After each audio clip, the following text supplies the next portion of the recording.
और अब बात करेंगे मुल्क में आटे की कीमतों में इजाफे ने अवाम की चीखें निकलवा दी हैं। आपको ये बताएं कि आटे के नर्ख में रोजाना की बुनियाद पर इजाफा होने लगा है। इजाफा हो रहा है, ख़ासतौर पे गंदम का जो आपको एक थैला है वो 3,000 रुपये का हो गया है और इनफैक्ट 3,000 से 5,000 का हो गया है और जो मैदे का थैला है वो आपको 6,000 से 9,000 रुपये का मिलेगा। रावी में इंडिया की तरफ से पानी छोड़ा गया और बहुत नुकसान हुआ।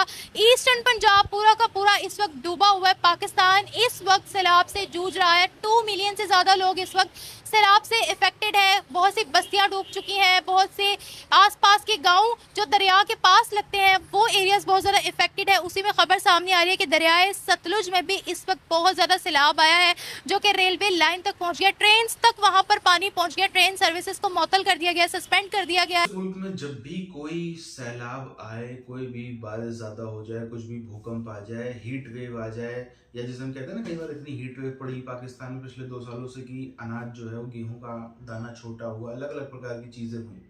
इसमें इनकी जो एलीट है, जो इनके देश की एरिस्टोक्रेसी है, वो 2 ही काम सोच के बैठती है। और ये वही लोग हैं जिनका परिवार, किसी का परिवार यूरोप में पड़ा है, किसी का परिवार अमेरिका में पड़ा है। इनके पास में 2 ही चीजें होती हैं। पहला, तुरंत ब्लेम डालो। पानी का तो चलो समझ में आता है, ये गर्मी ज्यादा हो रही है उसका ब्लेम भी हिंदुस्तान पे डाल देते हैं, ये भूकंप आ रहा है उसका ब्लेम भी हिंदुस्तान पे डाल देते हैं, हर चीज का डाल देते हैं। तो सबसे पहला काम तो ब्लेम गेम करो, हिंदुस्तान को फंसा दो, हिंदुस्तान को गंदा कर दो। दूसरा काम है कि अब जितने माफिया है अपने सबको सक्रिय कर लो। आटा माफिया, चीनी माफिया, दारू माफिया, ये माफिया, दवा mafia, petrol mafia, college mafia, सब। और हर चीज के दाम बढ़ा दो, हर चीज के जो है वो दाम बढ़ा दो। अभी आप देखो आटे के दाम 80% के भाव से बढ़ रहे हैं। तो ये सब माफियाओं की तगड़ी कमाई चालू हो गई है। और अब बात करेंगे मुल्क में आटे की कीमतों में इजाफे ने अवाम की चीखें निकलवा दी हैं। आपको ये बताएं कि आटे के नर्ख में रोजाना की बुनियाद पर इजाफा होने लगा है।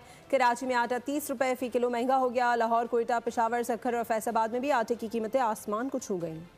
रवा साल किसान गंदम की कीमत बढ़ाने के लिए रोता रह गया, लेकिन इस साल मेहनत का मुआवजा ना मिला। मुल्क में गंदम वाफिर होने के बावजूद आटे की कीमत में जबरदस्त इजाफे ने अवाम को भी हैरान और परेशान कर दिया। हैदराबाद में भी आटा 40 रुपए महंगा हो गया। सक्खर में 10 किलो का थैला 1120 रुपए की बुलंद तरीन सतह पर पहुंच गया। इस्लामाबाद, लाहौर और दीगर शहरों में भी आटे की कीमत को पड़ लग चुके हैं। फैसलाबाद और पेशावर में भी आवाम कीमतें सुनकर सकते में आ रहे हैं। ये अचानक से पैसे बढ़ गए, इसके ऊपर मुश्किल तो है थोड़ी सी, मगर क्या करते हैं, गुजारा तो करना ही है ना। 42 रुपया रेट है आटे का, तो आप बताएं इस महंगाई के दौर में तो कैसे जिया जाए। कोयटा में भी आटा महंगा हुआ तो दुकानदारों ने रोटी के नर्ख बढ़ाने की तैयारी कर ली। जो पोस्ट फ्लड इश्यूज़ हैं उस पर भी बात करते हैं कि हमने देख रहे हैं कि जो पाकिस्तान की मेजर क्रॉप्स हैं उसकी भी कीमतों में इजाफा हो रहा है। ख़ासतौर पे गंदम का जो आपको एक थैला है वो 3,000 रुपये का हो गया है और इनफैक्ट 3,000 से 5,000 का हो गया है और जो मैदे का थैला है वो आपको 6,000 से 9,000 रुपये का मिलेगा। पाकिस्तान पंजाब में बाढ़ आया, मरियम नवाज ने बोला वीवीआईपी टॉयलेट बनवा रहे हैं हम। VVIP toilet? हाँ।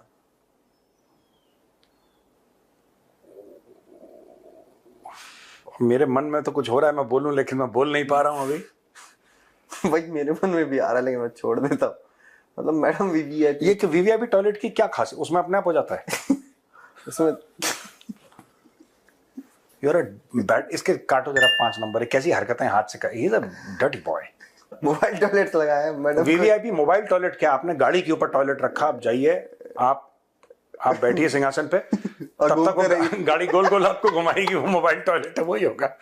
बड़ी स्पीड पर गाड़ी चल रही सर सर। या अगर बाढ़ है तो नाव चल रही है, नाव में कर रहे हैं आप पेट एकदम हिलौरे मार के सब साफ। तुम ना डिटेल में मत जाया करो प्रोड्यूसर, मैं बता रहा हूँ, ये वाली बात नहीं। Don't show your teeth. ये दांत दिखा रहा आपने, गलत चीज है ये।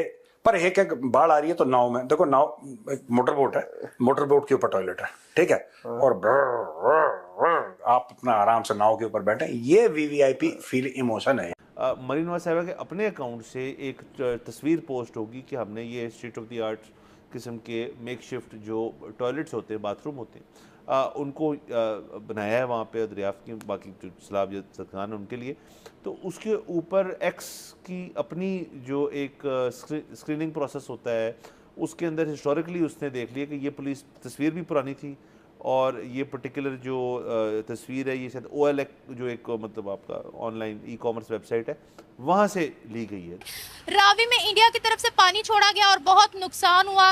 ईस्टर्न पंजाब पूरा का पूरा इस वक्त डूबा हुआ है। पाकिस्तान इस वक्त सैलाब से जूझ रहा है। 2 मिलियन से ज़्यादा लोग इस वक्त सैलाब से इफेक्टेड है। बहुत सी बस्तियां डूब चुकी हैं। बहुत से आसपास के गांव जो दरिया के पास लगते हैं वो एरियाज बहुत ज़्यादा इफेक्टेड है। उसी में खबर सामने आ रही है कि दरियाए सतलुज में भी इस वक्त बहुत ज़्यादा सैलाब आया है जो कि रेलवे लाइन तक पहुँच गया। ट्रेन तक वहाँ पर पानी पहुँच गया। ट्रेन सर्विसेज को मुअत्तल कर दिया गया, सस्पेंड कर दिया गया। डैम या कोई जगह नहीं है कि जहाँ वो पानी भेजे, तो उनके पास रावी का ऑप्शन था इसलिए उन्होंने रावी में पानी भेज दिया। लेकिन ये हमारी फॉल्ट है कि हमारी हुकूमत को चाहिए था कि बहुत ज़्यादा डैम बनाते तो उसमें सारा पानी स्टोर होता और आगे हम उसको यूज़ कर सकते। मगर अमेरिका तो कह रहा है कि ये सोची समझी साजिश है इंडिया की कि पाकिस्तान को उन्होंने डबोना है। ये कोई ग्लोबल वार्मिंग नहीं है, ये कोई क्लाइमेट चेंज नहीं है, ये कोई मानसून बारिशें नहीं है। This is only India. लेकिन आप ये भी तो देखें ना कि ग्लोबल वार्मिंग है, क्लाइमेट चेंज की वजह से देखें सितंबर अगस्त में इतनी बारिशें नहीं होती, बारिशें बहुत ज़्यादा हो रही हैं। उन्होंने पहले बताया था इंडिया ने कि पाकिस्तान में पानी भेज रहे हैं, बट हम कह रहे हैं, पाकिस्तानी मीडिया कह रहा है कि टाइम और डेट नहीं बताया गया था।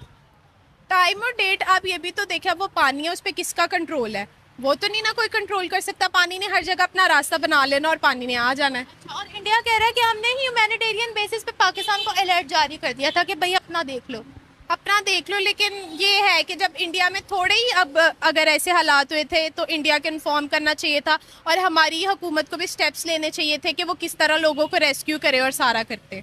आखिर हमारे सीएम और हमारी हुकूमत वगैरह जा रही है तो वो भी कोई मतलब जैसे वो कश्ती में बैठी, वहाँ कोई भी मतलब सेफ्टी नहीं थी। आप हाथ हिला रहे हैं तो ये हाथ हिलाने वाला सीन सैलाब में कहाँ से आ गया?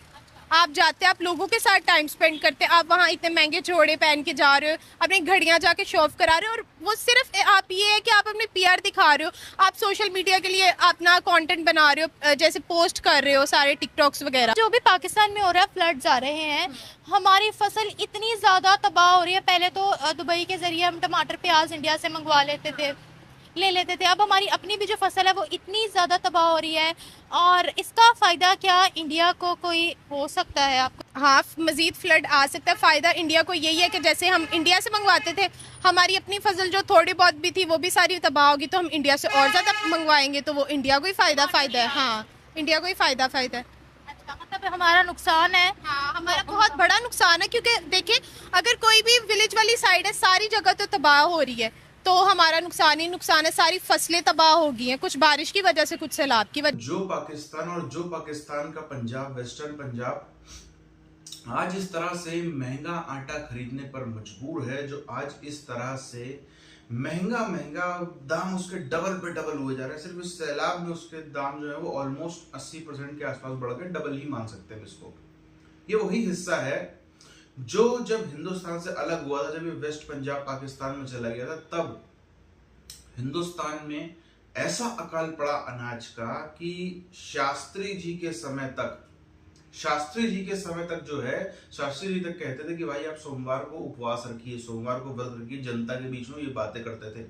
अमेरिका हमको सस्ता सुअर को खिलाने वाला जो है वो गेहूं का उसके बालियां भेजा करता था। ये हालत थी वेस्ट पंजाब की हमसे अलग होने की। इतना फर्टाइल लैंड था, इतना यहाँ पे अनाज उगता था, सब कुछ होता था, और सब पाकिस्तानी कौम बेच के खा गई। और कौन खा गया? ये मरियम नवाज के जो पति साहब हैं, बहुत बड़े, इनको बोलते हैं हम नशा माफिया। पाकिस्तान के अंदर ये जो नशा माफिया हैं, खासतौर पर तंबाकू की खेती, अलग अलग नशीले पदार्थों की ज्योग्राफी के हिसाब से खेती इतनी करवा दी पंजाब में, इतनी करवा दी कि आज किसी को भी पता नहीं चलता है कि दुनिया के अलग अलग देशों में जो तंबाकू आ रहा है, जो बाकी और नशीली चीजें आ रही हैं, वो ज्यादातर पाकिस्तान से आ रहा है। और क्यों ना है, वहां पे पूरे का पूरा एक रैकेट चल रहा है। और पैरेलल इकोनॉमी जो पाकिस्तान की है, जिसके दम पे ये बार बार खड़े हो जाते हैं, वो यही सबसे तो है।